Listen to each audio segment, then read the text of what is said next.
Student, তোমরা যারা 2024-এ উচ্চ মাধ্যমিক পরীক্ষা দেবে এবং তোমাদের ইতিহাস সাবজেক্টটা আছে, তোমাদের জন্য আজকের ক্লাসটা খুবই গুরুত্বপূর্ণ। আজকের ক্লাসে তোমাদের 100% কমনযোগ্য বড় প্রশ্ন অর্থাৎ 8 নম্বরের প্রশ্নর লাস্ট মিনিট সাজেশান নিয়ে আলোচনা করব। আর লাস্ট মিনিট সাজেশান মানেই এখানে প্রশ্নের সংখ্যা খুব কম রাখা হয়েছে। এছাড়া আজকের ক্লাসে আরও যে বিষয়গুলো নিয়ে আলোচনা করব, দেখো লাস্ট মিনিট সাজেশান তো আলোচনা করছি, তার সঙ্গে সঙ্গে আরও যে বিষয় আলোচনা করব যে তোমরা এসএকিউ এমসিকিউর জন্য কি করবে।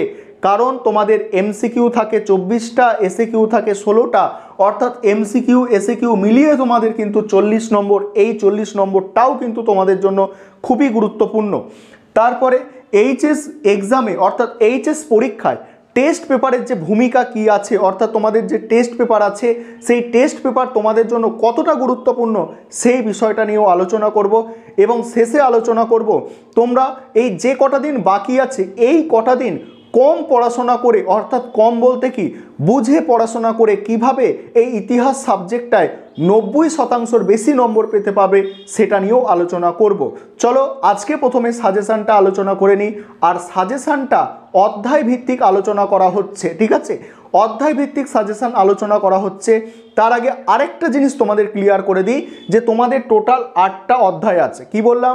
তোমাদের টোটাল 8টা অধ্যায় আছে। প্রথম 4টে অধ্যায় নিয়ে তৈরি হচ্ছে গ্রুপ এ বা বিভাগ ক, এবং শেষ 4টে অধ্যায় নিয়ে তৈরি হচ্ছে গ্রুপ বি বা বিভাগ খ।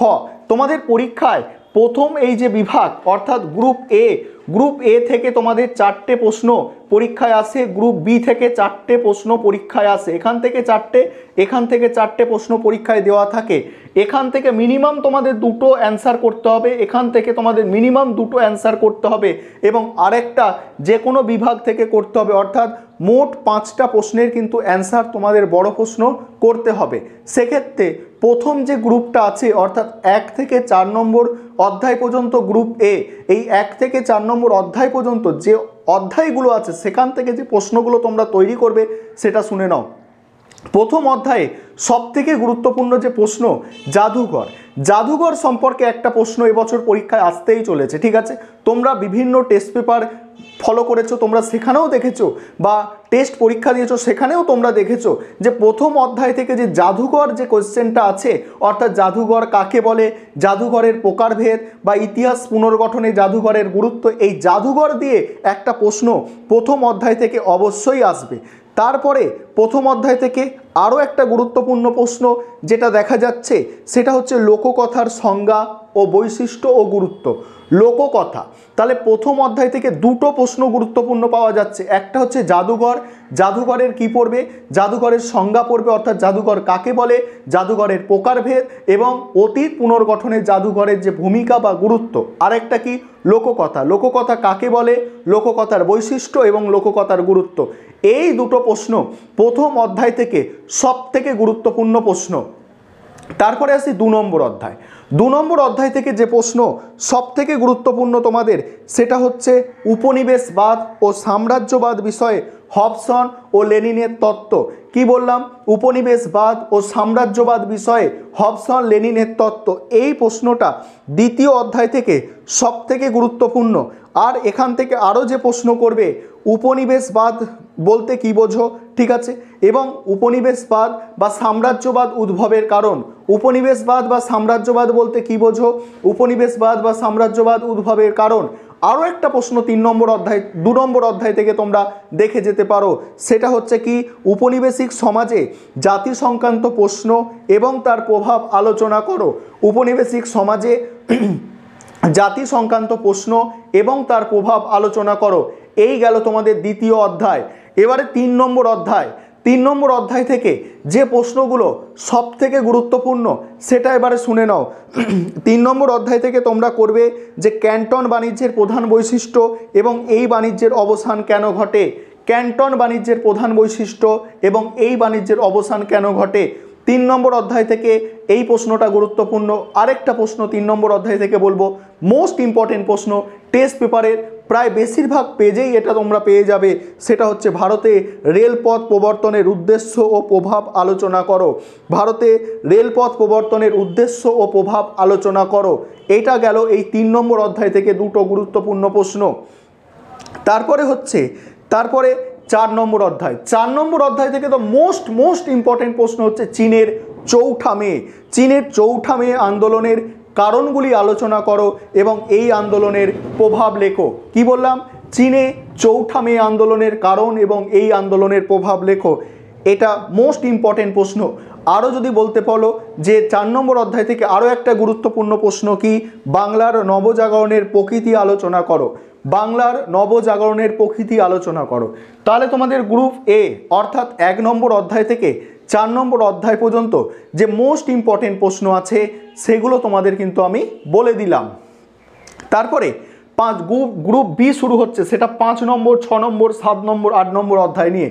এবারে 5 নম্বর অধ্যায় থেকে মোস্ট ইম্পর্টেন্ট প্রশ্ন যেগুলো আছে সেগুলো একটু শুনে নাও। 5 নম্বর অধ্যায় থেকে প্রথম প্রশ্ন যেটা করবে সেটা হচ্ছে 1935 খ্রিস্টাব্দে ভারত শাসন আইনের প্রেক্ষাপট ও শর্তাবলী এবং গুরুত্ব। 1935 সালে ভারত শাসন আইনের প্রেক্ষাপট, শর্তাবলী ও গুরুত্ব, এই প্রশ্নটা তোমরা 5 নম্বর অধ্যায় থেকে বেশি গুরুত্ব দিয়ে করবে। এবং এখান থেকে আরও একটা গুরুত্বপূর্ণ মোস্ট ইম্পর্টেন্ট প্রশ্ন, জালিয়ানবাগের হত্যাকাণ্ডের প্রেক্ষাপট কী ছিল এবং এই ঘটনার গুরুত্ব। এখান থেকে যদি আরও বলতে বলো সেখানে বলবো রাওলাট আইনটা একটু দেখে যেতে পারো। তবে প্রথম যে দুটো প্রশ্ন বললাম সেটা কিন্তু মোস্ট ইম্পর্টেন্ট প্রশ্ন 5 নম্বর অধ্যায় থেকে। এবার আসছি 6 নম্বর অধ্যায়। 6 নম্বর অধ্যায় থেকে যে প্রশ্ন গুরুত্বপূর্ণ সেটা হচ্ছে 1946 খ্রিস্টাব্দে নৌবিদ্যের কারণ ও তাৎপর্য আলোচনা করো। এই প্রশ্নটা এখানে গুরুত্বপূর্ণ। এবং আরও একটা প্রশ্ন তোমরা এখান থেকে করবে 6 নম্বর অধ্যায় থেকে, ভারত ছাড়ো আন্দোলনের প্রকৃতি ও গুরুত্ব আলোচনা করো। তাহলে কি বললাম যে 1946 খ্রিস্টাব্দে নৌবিদ্যের কারণ ও তাৎপর্য, এবং আরেকটা বললাম যে ভারত ছাড়ো আন্দোলনের প্রকৃতি ও গুরুত্ব আলোচনা করো। এই দুটো প্রশ্ন তোমরা 6 নম্বর অধ্যায় থেকে করবে। এবারে তোমাদের 7 নম্বর অধ্যায়। 7 নম্বর অধ্যায় থেকে সবথেকে গুরুত্বপূর্ণ প্রশ্ন হচ্ছে ঠান্ডা লড়াই বলতে কি বোঝো, এর তাত্ত্বিক ভিত্তি ব্যাখ্যা করো। এই প্রশ্নটা করবে। এবং জোট নিরপেক্ষ আন্দোলন, এই প্রশ্নটা করবে। এবং জোট নিরপেক্ষ আন্দোলন কি এবং এর উদ্দেশ্য ও প্রভাব আলোচনা করো। ঠান্ডা লড়াই আর হচ্ছে জোট নিরপেক্ষ আন্দোলন, এই দুটো প্রশ্ন তোমরা 7 নম্বর অধ্যায় থেকে দেখবে। এবং 8 নম্বর অধ্যায় থেকে যেটা দেখবে, 8 নম্বর অধ্যায় থেকে দুটো গুরুত্বপূর্ণ প্রশ্ন, যে ভারতের প্রথম 3টি পঞ্চবার্ষিকী পরিকল্পনার লক্ষ্য ও গুরুত্ব আলোচনা করো, আর হচ্ছে সার্ক প্রতিষ্ঠার প্রেক্ষাপট ও উদ্দেশ্য। এই ছিল তোমাদের সম্পূর্ণ সাজেশান।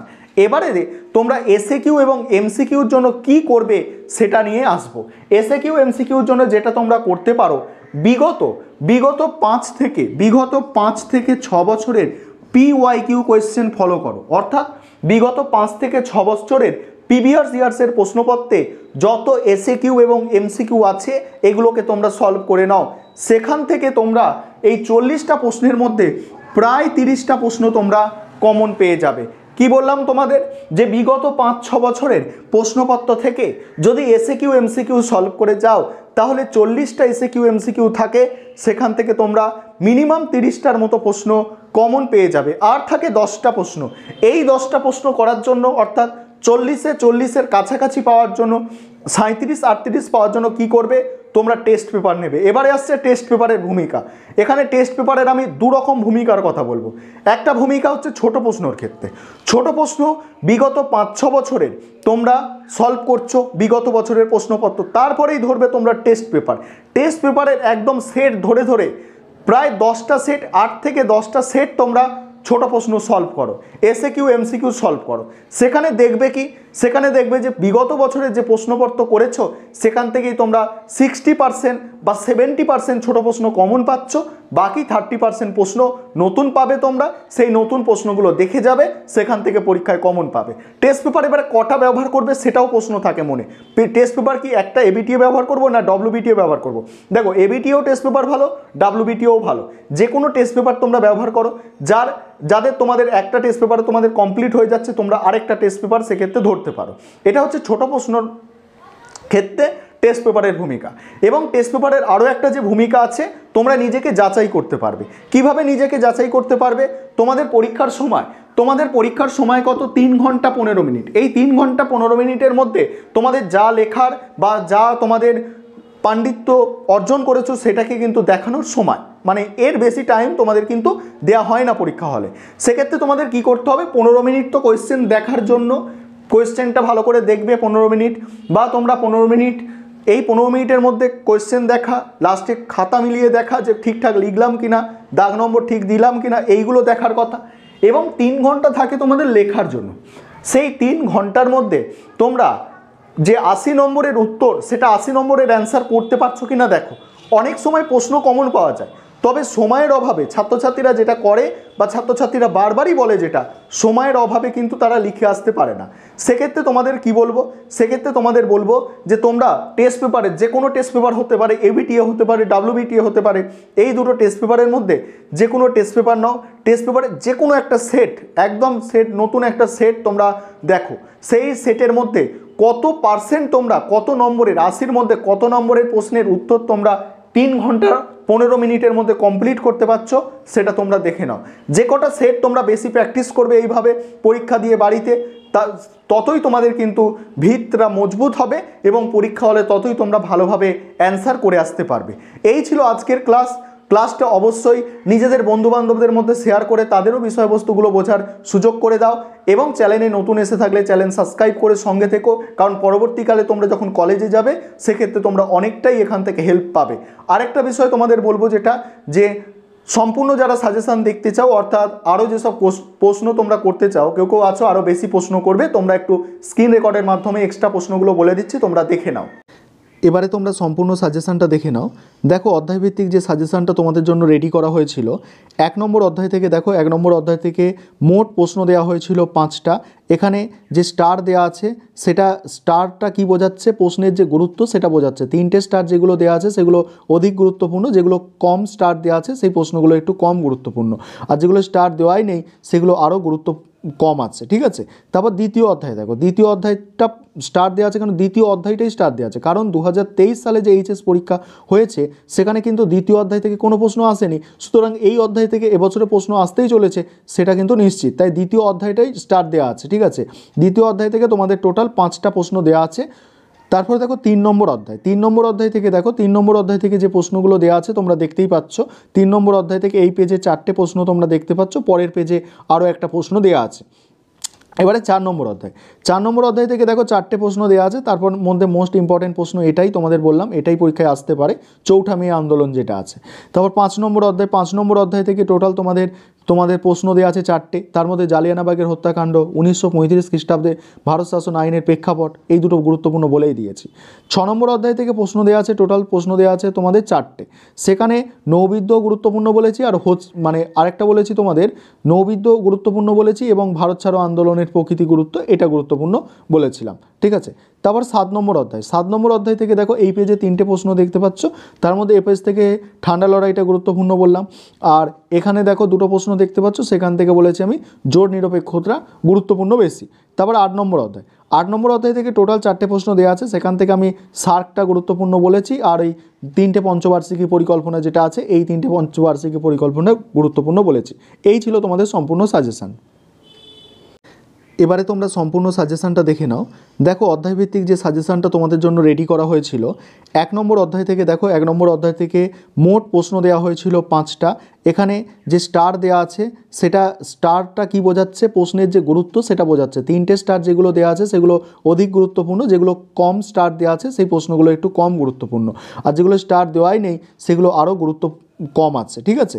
তারপর দ্বিতীয় অধ্যায় দেখো, দ্বিতীয় অধ্যায়টা স্টার দেওয়া আছে, কারণ দ্বিতীয় অধ্যায়টাই স্টার দেওয়া আছে, কারণ 2023 সালে যে এইচএস পরীক্ষা হয়েছে সেখানে কিন্তু দ্বিতীয় অধ্যায় থেকে কোনো প্রশ্ন আসেনি, সুতরাং এই অধ্যায় থেকে এবছরে প্রশ্ন আসতেই চলেছে সেটা কিন্তু নিশ্চিত, তাই দ্বিতীয় অধ্যায়টাই স্টার দেওয়া আছে, ঠিক আছে। দ্বিতীয় অধ্যায় থেকে তোমাদের টোটাল 5টা প্রশ্ন দেওয়া আছে। তারপরে দেখো 3 নম্বর অধ্যায়, 3 নম্বর অধ্যায় থেকে দেখো, 3 নম্বর অধ্যায় থেকে যে প্রশ্নগুলো দেওয়া আছে তোমরা দেখতেই পাচ্ছ। 3 নম্বর অধ্যায় থেকে এই পেজে 4টে প্রশ্ন তোমরা দেখতে পাচ্ছ, পরের পেজে আরও একটা প্রশ্ন দেওয়া আছে। এবারে 4 নম্বর অধ্যায়। 4 নম্বর অধ্যায় থেকে দেখো 4টে প্রশ্ন দেওয়া আছে, তারপর মধ্যে মোস্ট ইম্পর্টেন্ট প্রশ্ন এটাই তোমাদের বললাম, এটাই পরীক্ষায় আসতে পারে, চৌঠা মে আন্দোলন যেটা আছে। তারপর 5 নম্বর অধ্যায়, 5 নম্বর অধ্যায় থেকে টোটাল তোমাদের প্রশ্ন দেওয়া আছে 4টে, তার মধ্যে জালিয়ানবাগের হত্যাকাণ্ড, 1935 খ্রিস্টাব্দে ভারত শাসন আইনের প্রেক্ষাপট, এই দুটো গুরুত্বপূর্ণ বলেই দিয়েছি। 6 নম্বর অধ্যায় থেকে প্রশ্ন দেওয়া আছে, টোটাল প্রশ্ন দেওয়া আছে তোমাদের 4টে, সেখানে নৌবিদ্যা গুরুত্বপূর্ণ বলেছি, আর মানে আরেকটা বলেছি তোমাদের নৌবিদ্যা গুরুত্বপূর্ণ বলেছি, এবং ভারত ছাড়ো আন্দোলনের প্রকৃতি গুরুত্ব এটা গুরুত্বপূর্ণ বলেছিলাম, ঠিক আছে। তারপর 7 নম্বর অধ্যায়, 7 নম্বর অধ্যায় থেকে দেখো এই পেজে 3টে প্রশ্ন দেখতে পাচ্ছ, তার মধ্যে এই পেজ থেকে ঠান্ডা লড়াইটা গুরুত্বপূর্ণ বললাম, আর এখানে দেখো দুটো প্রশ্ন দেখতে পাচ্ছ, সেখান থেকে বলেছি আমি জোট নিরপেক্ষতা গুরুত্বপূর্ণ বেশি। তারপর 8 নম্বর অধ্যায়, 8 নম্বর অধ্যায় থেকে টোটাল 4টে প্রশ্ন দেওয়া আছে, সেখান থেকে আমি সার্কটা গুরুত্বপূর্ণ বলেছি, আর এই 3টে পঞ্চবার্ষিকী পরিকল্পনা যেটা আছে, এই 3টে পঞ্চবার্ষিকী পরিকল্পনা গুরুত্বপূর্ণ বলেছি। এই ছিল তোমাদের সম্পূর্ণ সাজেশন।